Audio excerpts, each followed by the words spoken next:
다석사상으로 다시 읽는 중용사상, 공자가 사랑한 하느님 37번째 시간입니다.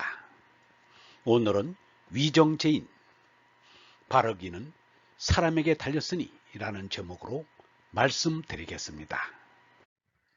고 위정제인, 그러므로 바르기는 사람에게 달렸으니 취인이신, 사람 뽑기는 몸가짐으로요. 수신이도 몸되기는 닦는 길이요. 수도이인, 닦는 길은 사랑 가지고다. 정치는 인사 있다고 합니다. 임금요가 순을 뽑은 것을 보면 성인다움이 있습니다. 요는 사람을 볼 줄 알았던 것입니다. 요는 순을 뽑을 때 순의 호손하는 몸가짐을 보고 뽑았습니다. 순의 덕성은 온 나라에 가득 차서 백성들이 하나같이 순을 우러렀으니 새삼스레 다스린다고 명령을 내릴 것이 없었습니다. 그래서 공자는 이렇게 말하였습니다. 함없이 다스린 이는 순인저 대체 무엇을 하였는가? 하느님을 공경하며 나를 바르게 하여 제 위에 앉아 남쪽으로 얼굴을 하였을 뿐이다. 이 말을 달리 나타낸 것이 논어 위정편에 있는 말입니다. 공자 가로되 덕으로서 다스림을 하니 비유하면 북극성이 제자리에 있는데 뭇별이 함께하는 것과 같다. 수신이도 수도이인은 사람이 되는 길입니다. 하느님의 말씀을 쫓음으로 몸나를 다스립니다. 이것이 수신입니다. 몸나의 욕심에 따르면 망신을 하게 됩니다. 그러므로 수신하려면 먼저 하느님의 말씀을 받아야 합니다. 공자는 살신성인하라고 하였습니다. 몸의 생명을 임자로 하는 제나를 죽이는 것이 사랑을 이룹니다. 사랑을 이루는 것이 홍도를 하는 것입니다. 얼라로서는 제나를 통제하고 제나로서는 얼라를 위해 참여해야 합니다. 결론은 얼라를 뚜렷하게 내보이자는 것입니다. 그러기 위해서 얼라는 온전히 제나를 차지하고 제나는 얼라에 쫓아야 합니다. 유영모는 이렇게 말하였습니다. 짐승을 기를 때는 우리가 쓸 만큼 사랑하고 길러야지 그 이상 사랑할 필요가 없다. 나를 위해 내 몸뚱이를 길러야 하지만 이 몸을 지나치게 사랑하고 여기에다 전 목적을 둬서는 안 된다. 하나님의 얼을 기르는 한도 안에서 몸을 건강하게 해야지 몸을 전 목적으로 해서는 안 된다. 부리기에 좋을 만큼 알맞게 길러야 한다. 얼 생명은 항상 위에서 왔다는 것을 잊지는 말아야 한다. 인자이냐, 사랑이란 사람이니 친친위대, 가까운 이를 가까이 함으로 크고 의자의야, 옳음이란 올바름이니 조년위대, 닦은 이를 높임으로 크다. 친친지쇠, 가까운 이를 가까이 할세와 조년지등, 닦아는 이를 높임 품으로 예소생야, 집보이가 생기게 되었다. 중형에는 인자이냐로 되어 있는데 맹자에는 이냐자이냐라고 되어 있습니다. 이것은 우연의 일치라고 보기 어렵습니다. 분명히 한쪽이 다른 쪽의 것을 끌어다 쓴 것으로 보입니다. 그런데 어느 쪽이 끌어다 쓴 것인지는 단언하기 어렵습니다. 중형의 것을 맹자 쪽이 끌어다 쓴 것으로 하고 20장 17절에서 다시 언급하기로 합니다. 맹자는 사람이 새 짐승과 다른 점은 아주 조금이다. 여느 사람은 이를 버리고 그이는 이를 간직한다 라고 하였습니다. 새 짐승과 다른 아주 조그만 것이 사람 노릇하게 하는 인입니다. 이것이 하느님의 씌인 얼입니다. 이 얼라에서 하느님을 사랑하고 이웃을 사랑하는 얼사랑이 나옵니다.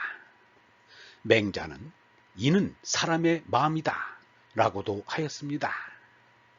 짐승의 마음이 아닌 사람의 마음이란 말입니다.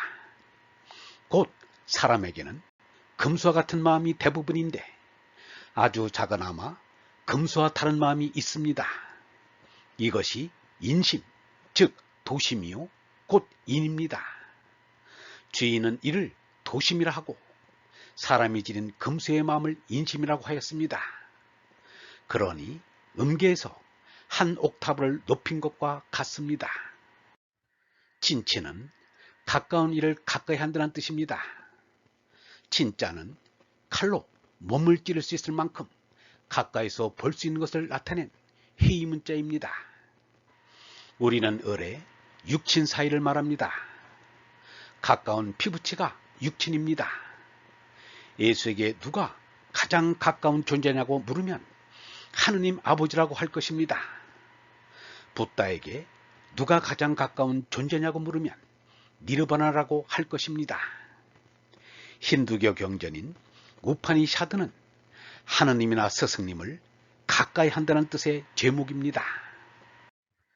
친친의 친은 가장 가까운 하느님 아버지가 되어야 합니다. 하느님을 사랑하고 그처럼 이웃을 사랑하는 것이 인일 것입니다. 맹자에는 친친이냐라고 하였습니다. 중형과 관계없다고 보이지 않습니다. 그러나 친을 육친으로 보았기 때문에 유교가 엉뚱하게 좁아지고 낮아져 못쓰게 되었습니다. 유영모가 말하기를 중국은 가족주의다. 가족주의로 망하였다. 공자, 맹자, 주자도 다 이 잘못이 있다. 그런데 장행거의 서명은 대동주의다. 처음에는 이 대동주의를 위험시하였다. 요새 감투쓰려고 애쓰는 것도 유교 사상의 영향이 크다. 답답한 풀이를 살펴봅니다. 친친이 인이라면 조녀는 의라 하였습니다. 맹자는 요가, 순을 자신의 뒤를 이을 사람으로 택한 것을 조년이라고 하였습니다. 친친을 하느님 사랑으로 바꿔야 합니다. 또 친척을 가까이 하는데도 촌수와 학렬을 따지고 어진이를 높이는데도 품격과 위계가 있다는 것입니다. 여기에서 의도라는 것이 생긴다는 말입니다. 사람의 능력은 한계가 있어서 그렇지 하느님을 사랑하는 마음이 그대로 만물에 이룰 수 있으면 좋은 것입니다. 구태여 부모라 어떠해야 하고 형제라 어찌해야 하고 삼촌이라 이러해야 한다고 따질 일이 아니라고 생각합니다. 마음에서 우러나는 대로 할 것입니다. 또 성현도 구태여 성인, 아성, 현인으로 품을 매길 필요가 없습니다. 품을 매기지 않아도 그분의 정신적인 정도는 알게 됩니다. 논나라 대부 숙손무숙은 자공이 공자보다 더 어질다는 말을 하였습니다. 자공이 그 말을 듣고 펄쩍 뛰면서 궁실의 담에 비유하면 나의 담은 어깨쯤 되어서 집안에 좋은 것을 엿보려니와 선생님의 담은 몇 길이나 높아서 그 안에 좋은 것을 보지 못하므로 선생님을 모르고 그런 소리를 한 것이라고 말하였습니다. 크리스천 가운데 하느님보다 예수가 더 높다고 생각하는 사람이 적지 않습니다. 어릴 때 우리 아버지가 최고로 하는 것과 같습니다. 그 사람의 정신적인 기량에 따라 평가의 눈이 달라집니다. 사람은 늘 사랑의 대상을 찾는다. 기량이 큰 사람은 영원 절대에 가서야 진선미가 있다고 한다. 기량이 작은 사람은 작은 걸로 만족해버린다. 그리하여 기량이 커감에 따라 자꾸 높은 곳으로 바뀐다. 그 기량이 아주 크면 사랑의 대상을 영원 절대에 둔다. 그러므로 성현에 품을 매길 필요가 없고 매길 사람도 없습니다.